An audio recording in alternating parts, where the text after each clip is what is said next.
Hello and welcome to Bulimia Sucks, because it does. So thank you for joining us today. These are real stories from people who are suffering or have suffered an eating disorder. So this podcast is about life with an eating disorder. It's a platform for people to share relatable and uplifting and inspiring conversations based on bulimia and anorexia, the victories and the challenges.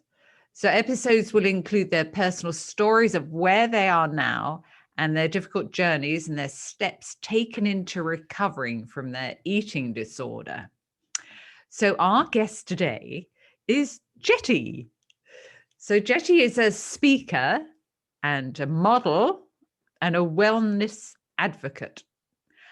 As CEO of Trujetty, she uses her personal stories of invisible illness, bulimia, Lyme disease, and depression to help women wake up from a life on autopilot, and unapologetically go after their true desires. So welcome, Jetty. It's lovely to have you join us today on the podcast. Hi, Kate. I'm honored to be your guest, and I love your show. So, I'm happy to share my story because more people need to hear it and get out of the darkness, right? Yeah, absolutely. Well, thank you so much for joining us. It's very kind of Thank you. you. So I'd Thank like you. to begin by, I want you to tell us about a funny story that you have experienced sometime in your life. Um, well, actually, it's for all my life.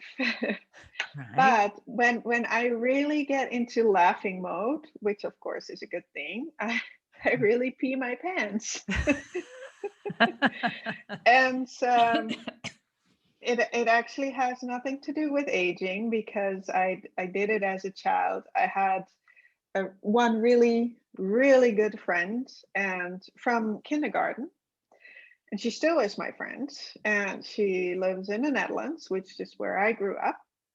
Now I live in Canada, but and I remember one night I was like, I don't know, 10, and we had to laugh so badly or so much, and I just literally peed in their beautiful chair. I couldn't stop it, and I thought that was funny too.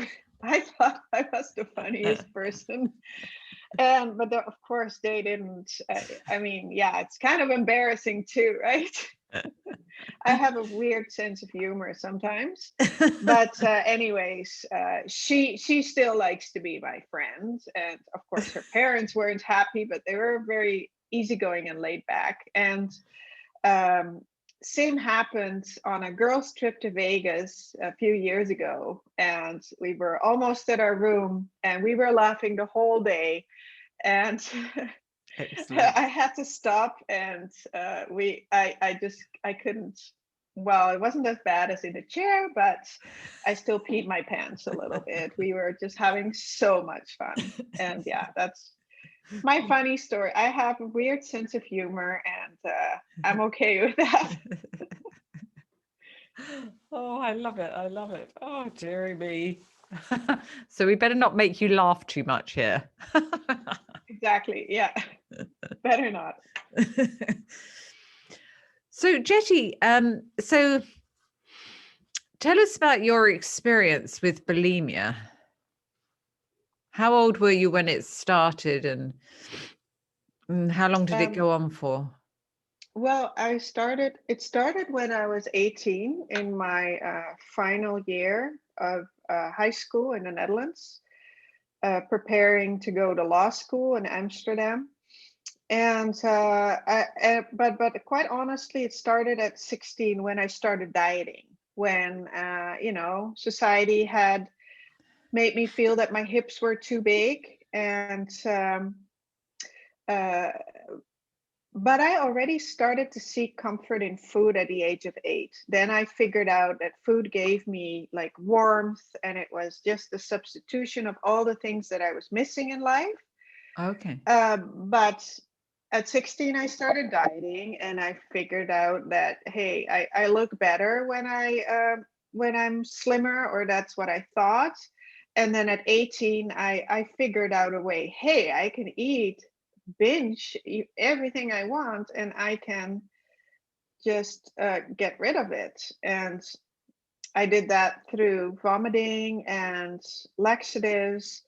Later in life, in my 30s, I started running and stuff. So I really started to use exercise too. Right. And the whole bulimia thing ended when I was 40. I had my last episode. So it was 22 years, but it 22 was in years. periods. Yeah, it was in periods. Like I would,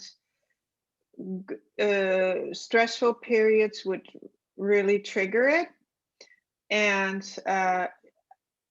when I was later in my 20s, I became more aware of it, that it wasn't normal. So I tried with willpower to not, to be normal. Yeah. So then I had, like, it wasn't like I was every day not eat or binge eating. Some days I would just eat normal kind of, or some periods, and then it would come back. Okay.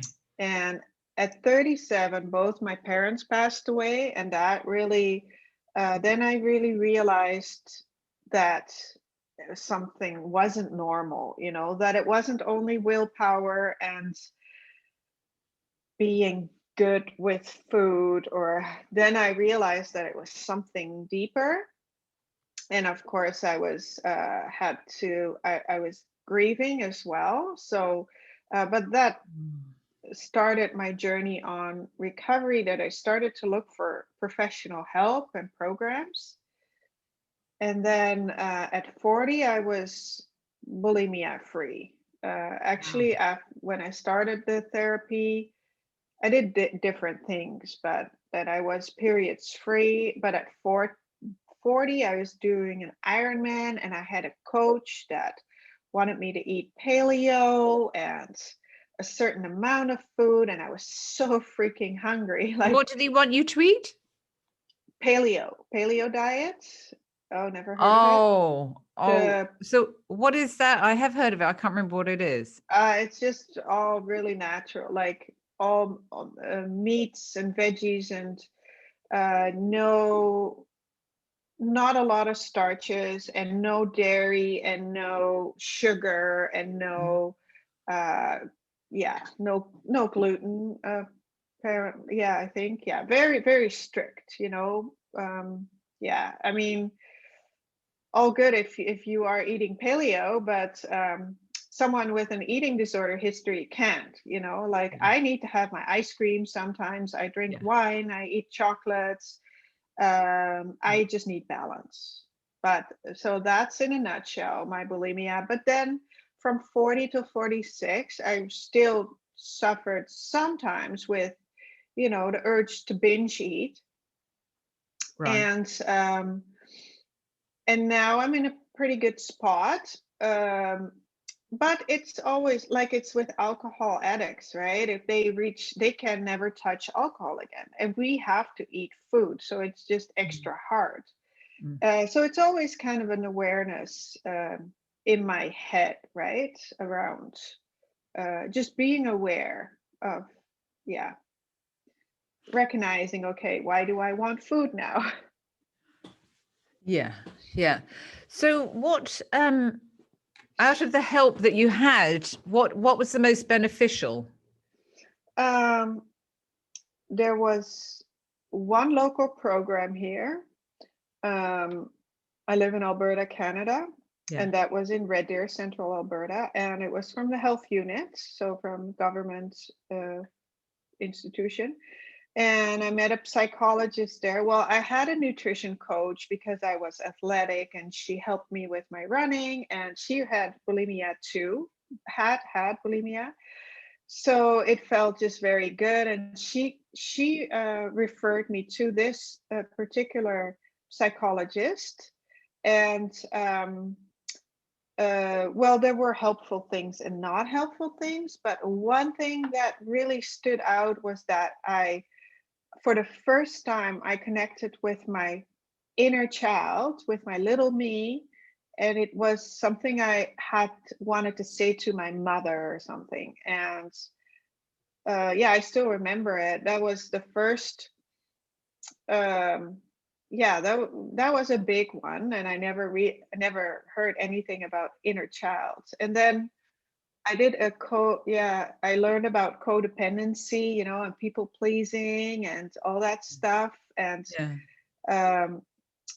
That was really powerful, because then I realized, hey, it's not about the food at all. It had to do with my childhood traumas and my parents and uh, just my perception, my beliefs. And Yeah.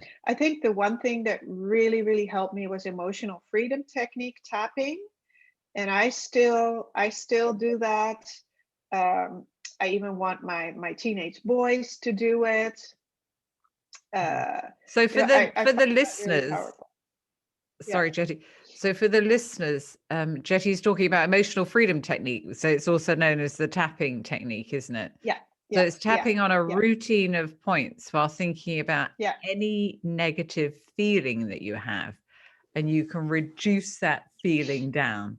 So it's a therapy in itself, and it's working with the body's energy. So when somebody has a problem, whatever that problem is, there's a blockage in the body's energy. And by tapping on these points, which are meridian channel endings, you can get that energy moving again. So it's once you've learned, I love EFT. So once you've learned the specific points, then you can tap on any negative feeling you have at any time. So you've always got it with you. So it's a fantastic therapy to learn, isn't it? So I yeah. love it. It I is. love it that you Yeah. use it, Jetty, and you're teaching it to Okay. your teenage sons, because everybody Yeah. should be doing it, shouldn't they? Yeah. Oh, absolutely. I think, um, and I think so many people have something going on, you know, and don't even realize it or feel stuck in life. And yeah, yesterday I actually realized that I'm actually thankful for my bulimia, because of it, I did so much therapy, and I am so unapologetically being me now. I know myself, and Yeah. I'm going through my fears, and it's all because of self work. I think if you want to achieve big things in life and create your own life, you need help. Like you Yeah. um yeah, so I think yeah, I think it's very powerful. So but yeah, Yeah, and I think you're right as well. I feel the same. I feel, even though I went through 15 years of anorexia and bulimia, I wouldn't be where I am today, which is, having worked as a therapist for the last 20 years. yeah, If I hadn't have gone through all that, because when I came out the other side, it was like, you know what, I want to be able to help other people how I've been helped. And yeah, so, as difficult as it may be for people right now, maybe, in the future, they will change and be more attuned to their feelings and thoughts and beliefs and the negativities yeah, around them. So it'll make them a different person when yeah, they come out the other side, and they'll be yeah, such a more attuned, more grounded person.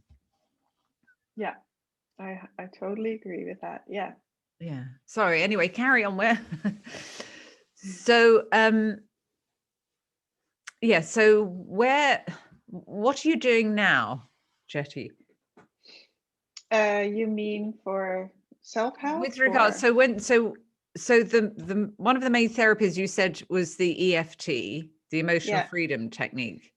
And were there any other therapies that you felt really helped you move forward that you had?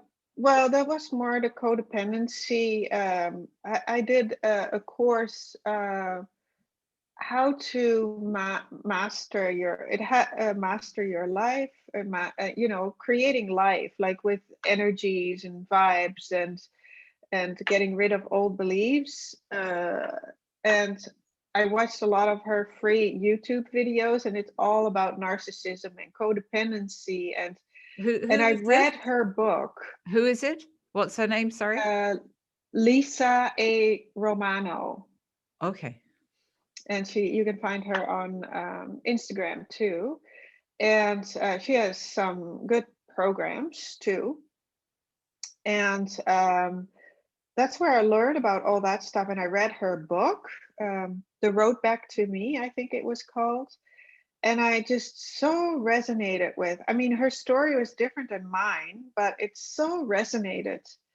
I just felt, yeah, like the neglecting childhood kind of, and parents with PTSD.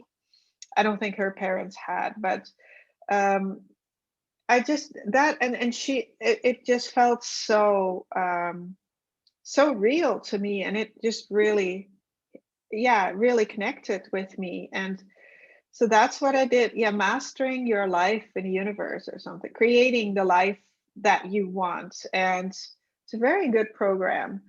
And yeah, I'm in a membership of the tapping group of women. Like, we tap Monday to Friday at 10 a.m. And if you can't do that, you do the replay after. But I do it every day.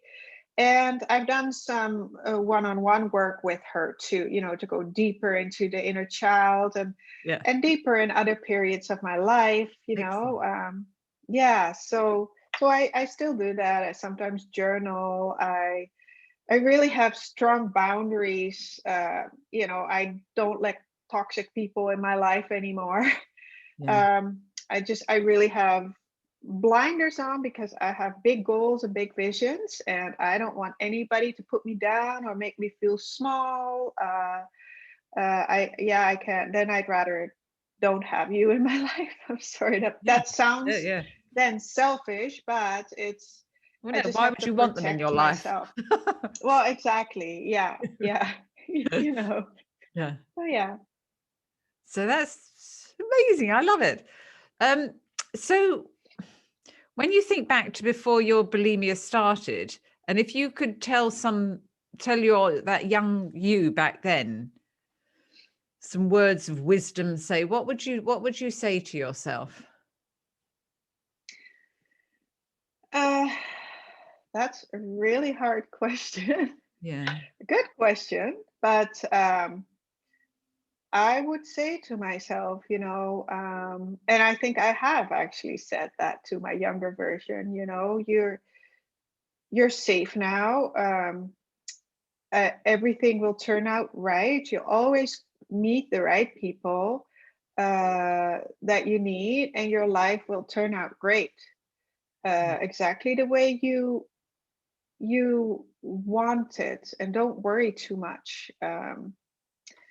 But yeah, it's hard for children, because they're so powerless, right? They are so dependent on their parents, and they can't ask for other help, really. Yeah. um, Yeah.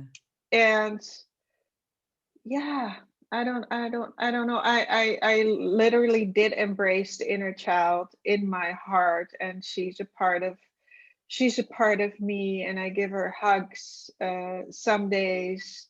Yeah. Good. When something new comes up, it's a never ending story, Yeah, right? which it always does, doesn't it?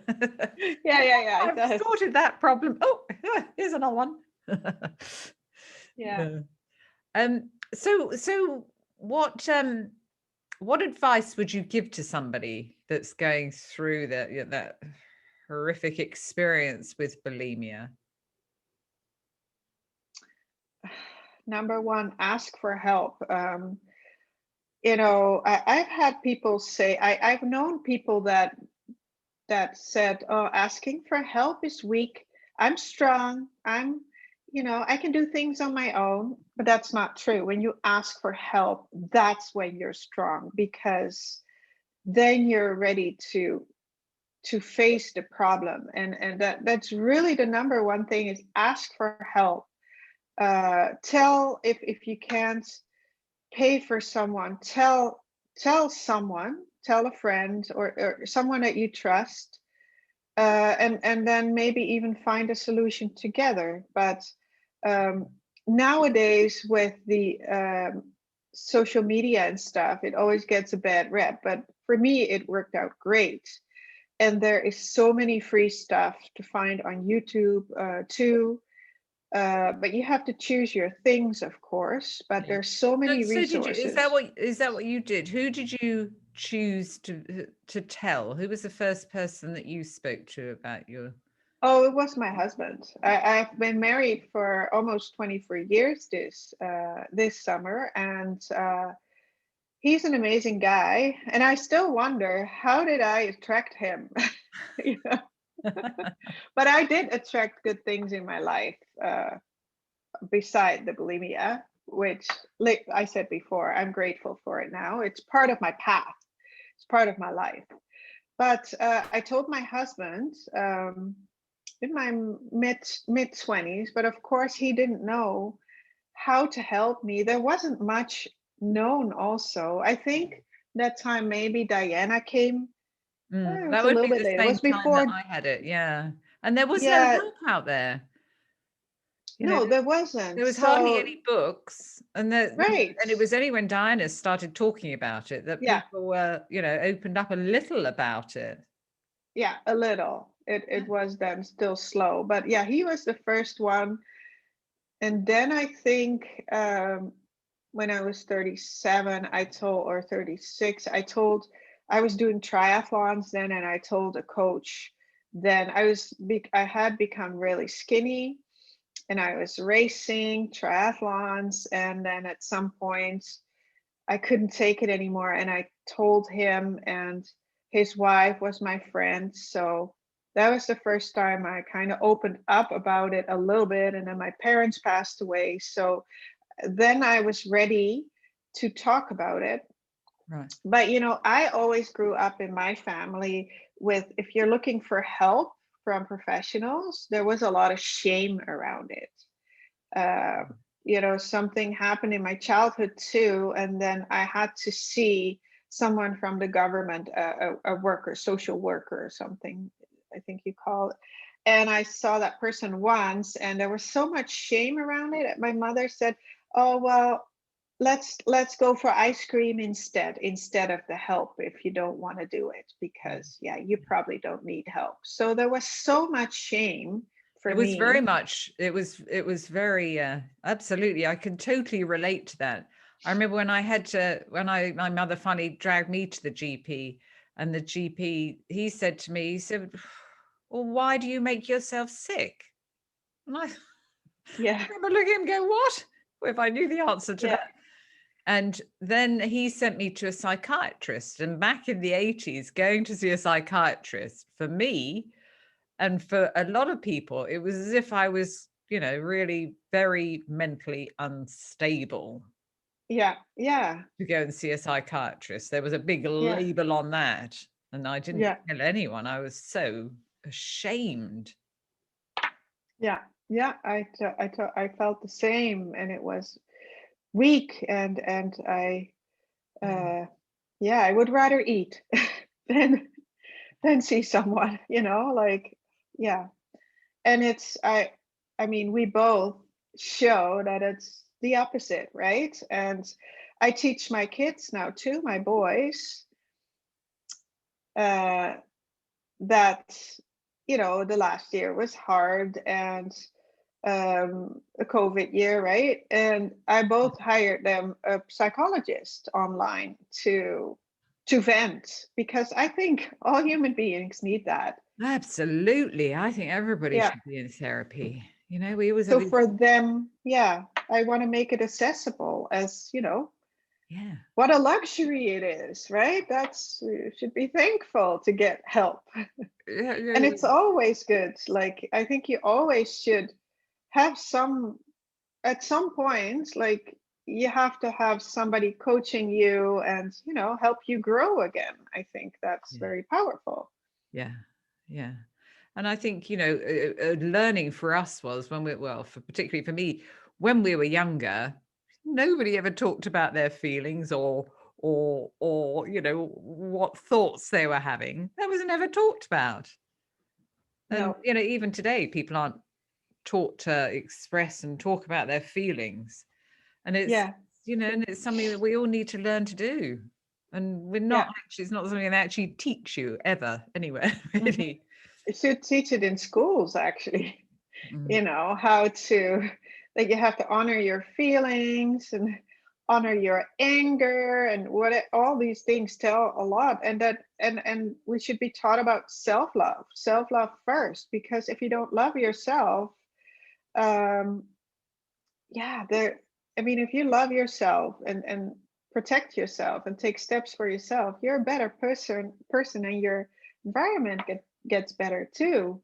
That's school stuff. We should learn that. Absolutely. Yeah. Gosh. So Jetty, so tell the listeners now, so where you are now today with regards to the eating disorder and your life overall, and what Hmm. your goals are for the future. Well, I'm in a good spot. Like that. Yeah, I'm really well, I really learned to love myself and accept myself and just be me. Like, I call it my effort factor. I'm not sure if I can say the F word on your show, but like, really, I literally said, F it to all the opinions of others and um, people that see me grow and don't like it. Well, sorry, but this is my life. And I really learned to stand up for myself. Also, in my family, um, we even, last year we bought a condo in the Rocky Mountains, and that's where I'm going every single weekend. Oh, I love Either it. alone or with my boys or with my husband. I making new friends there. Yeah. That's kind of, and I live on a farm now in central Alberta, and I'm not really a farm girl. So that house in that little vibey town with lots of patios and active people, that's really my dream and my life. And I was finally like, yeah, okay, hear me and see me. Okay, I'm here. I have a voice, and yeah, that's where I am. And I really learned to go after my desires. When you start loving yourself, you also learn to know what you really like in life. For somebody that's teaching or nervous, a nurse being a nurse in healthcare, or being a therapist like you. And for me, it's being a model, an influencer, and a speaker. And um, I'm also a makeup artist. I did that in the Netherlands. In Amsterdam, I'm personal trainer and wellness coach. I did that in my mid 40s. And all these things together is in my brand now. And I have big dreams, and I believe in myself, and I have a good team of people around me, and my husband is very supportive of Yeah. all my goals. And So tell without tell the sorry, listeners yeah, what your big dreams are. What are your big goals? sorry, you were cutting out a What bit. what are your big goals? Well, I want to have a big following on Instagram. It's going good. I want to work with high-end designers, because I've always loved designer clothing, and always started when I was really young. And yeah, I love beauty and makeup, and I love empowering women. And life's not over when your kids are grown up. Life's not over when you're turning 50 or 60. and I always believed I wasn't good enough. I wasn't good enough to be a model. I wasn't good enough to speak. But deep down, I know I like to be in the spotlight. Right. But those things kind of were always punished when I was a child, right? I always wanted big things, and that wasn't good because us people, we don't do that, Mm, that's not for us people. mm, And I'm I've let go of those limiting beliefs, and working on those every day. And mm. yeah, I'm showing up. I'm doing the work. So are I you have doing great modeling now? connections. Yeah, I just got accepted into an agency actually. Oh, amazing. I love it. One that's in So were you doing Calgary, the modeling? Vancouver. Sorry, Jetty, were you doing the modeling before? No, I wasn't. No, I did then. I'm doing for 2 years. I did my no for 3 years. Started to build my Instagram. I learned how to create content. I learned how to make good pictures with lighting from my wonderful agent in Washington D.C. She was a model herself and a photographer. And so I'm learning all these things, but I like modeling too. I have done sessions with photographers, yeah, with some different ones now. And I have to do actually 2 photo shoots, one in April and one in June for my rebranded new website. And then yeah, the modeling agency accepted me, and but that's not my main thing. I like to develop my own brand and really work directly with some big famous brands. But of course, overnight success is like 8 years of work, right? It's like hard work and showing up every day and being consistent. And Yeah. yeah.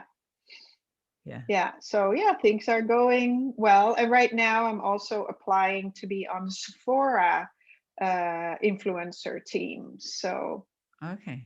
uh and yeah, it's going And what good. about, are you what about with regards to bulimia and your eating patterns now? And how is your eating patterns now? It's pretty good. Actually I'm eating a lot. And I was actually helping women lose weight as a wellness coach, and I was just surprised in general how little women eat.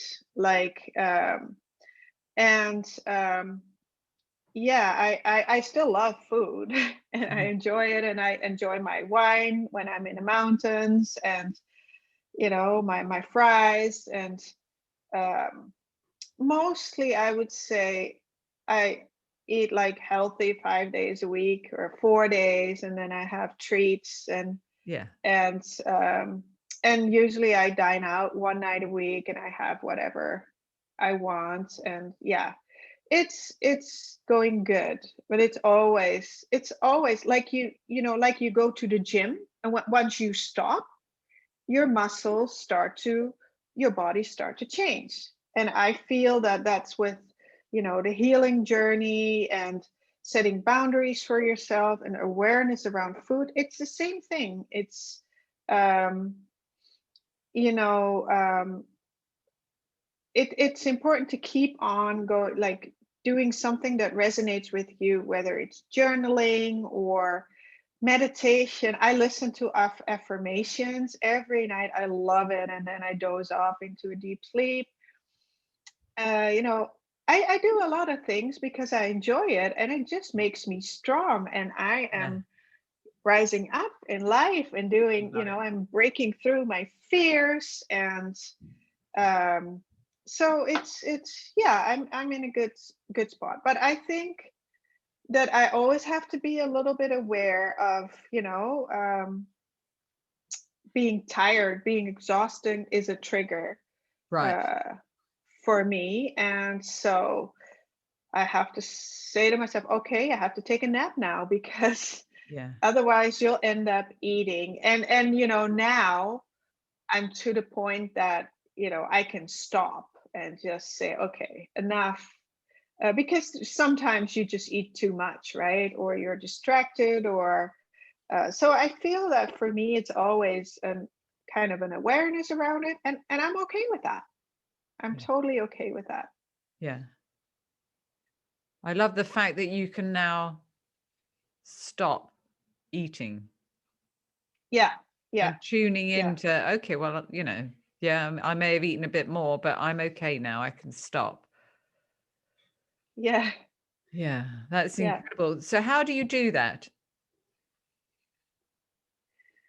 Um, well, I noticed I noticed that, that Is it first a chocolate feeling that you tastes really have? good. Is it a feeling that you have, you've got to stop, or is it a thought or an image or No, I just get full now, where to as before I would be full too and would just eat until I was sick, right? Literally couldn't eat anymore. And I just don't like that feeling anymore, that sickening feeling. But I also go inward and ask, okay, what's wrong with what's wrong? What's really upsetting you? Did someone say something, yeah, or did I, up until recently, I would even, when for example my husband would be grumpy, uh I wouldn't like that, because I was like, well, that interrupts my energy. But I I have to learn, like, no, I'm not dependent on that.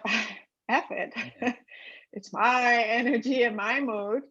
So I just have to go inward and ask, okay, what is it, or what are you worried about, or are you too busy, or what do you need right now? Do you need a nap or take a yeah, bath, or yeah, um yeah, it's just that awareness, and also the knowing that tomorrow you won't feel good if you just eat with, you know just eat. yeah. And it's asking yourself, it's kind of stepping back, isn't it? And realizing that this is your old pattern. Yeah, yeah, And so it's stopping at that point and saying, okay, I can see this is my old pattern. And what feelings am I trying to change? Like you say, what is going on? yeah, What am I worried about? What am I thinking? It's like actually asking yourself, so what feelings, this is my pattern. What feelings am I trying to change here? And then yeah. and addressing those. And then, for, like you say, going having a bath or giving yourself some sort of comfort. Yeah, a different sort of comfort, or phone someone, or, well, that's for me, that's you I don't really phone people anymore.